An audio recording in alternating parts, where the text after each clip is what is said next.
Have you ever come across a person who inspired a lump of fear or dread in your throat? Have you had someone break all the rules of basic human decency in a way that left you sad or mad?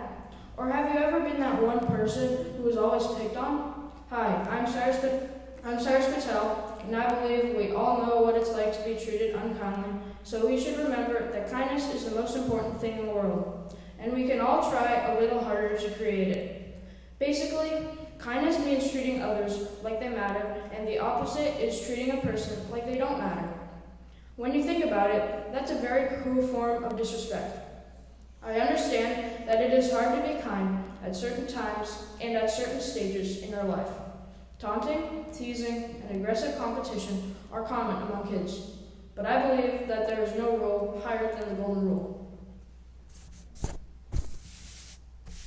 The golden rule states that we should treat others as we want to be treated. It may sound obvious that we should always be kind to one another, but obviousness does not make it easy. That is to say, most of us are kind to our teammates, but are we always kind to our opponents? It's easy to be kind to our friends, but are we always kind to those who treat us poorly? And if we are honest, most of us have probably taken our closest friends or family for granted and not been kind to them at some point. So you can see that even if we are usually kind, we can all have lapses if we are not careful. I started elementary school in a different school before I came to St. Matthew's in 4th grade. At my first school, I ran into a bully who made me feel really bad about myself.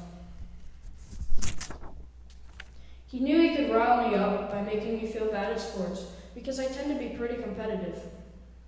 One day, when we were playing touch football, I was called out of bounds by the bully every time I came close to the sideline. "You're out," he hollered, making me feel terrible. His taunts made me as mad as a bull charging at a red flag. Later, I realized getting angry really doesn't help any situation, even when it's totally justified. Feeling angry just draws me away from making friends and makes it hard to think clearly and be kind. But at the time, the only response I saw was to get angry. Maybe because at my previous school, they didn't reinforce the idea of kindness in the community, and we weren't given tools for handling our feelings or resolving conflicts. So bullying was a constant problem, and bullies got what they wanted by riling up kids like me.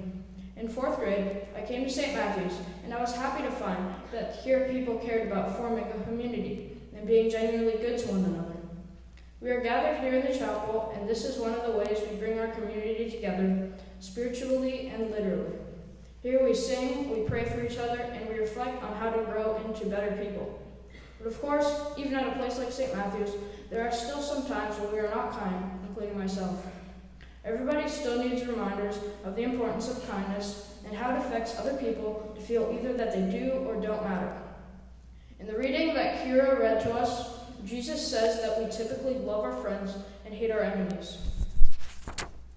However, he gives us the advice of loving our enemies and praying for those who are against us.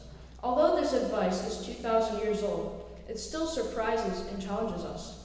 Yet, it is the basis of hospitality and peacemaking.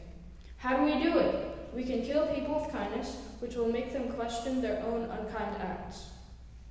In other words, if we are kind to our enemies, then they will most likely be kind back. For example, from my previous story, when I got my anger under control and returned kindness to the bully's taunting, he probably questioned what he was doing, because from that moment forward, he was way nicer to me.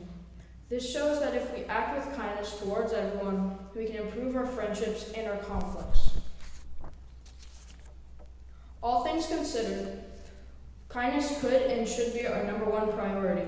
If we try and insult people in small instances to make ourselves feel bigger, even if we do it while pretending to joke, it can really hurt them and their self-esteem. As I saw at my old school, a community that tolerates small breaches of respect and treating others like they don't matter can easily develop a problem with bullying, which means consistent and targeted acts of cruelty. We all know that bullies themselves often feel lonely and afraid they don't matter, and try to shore up their self-esteem the wrong way. Unkindness is a lose-lose situation. Everyone gets hurt, but kindness is a win-win. We just have to be brave enough to go first, showing kindness to an enemy. So let's all decide to be kind, even when it is hard. which means forgiving people and being kind, even when we feel like we want to take our bad mood out on others. If we all make an ongoing effort to be kinder, we will be able to see the good in people. St. Matthew's will continue to be a safe and kind community, and after learning to be kind here, we will leave St. Matthew's knowing how to make our world a better place. Thank you.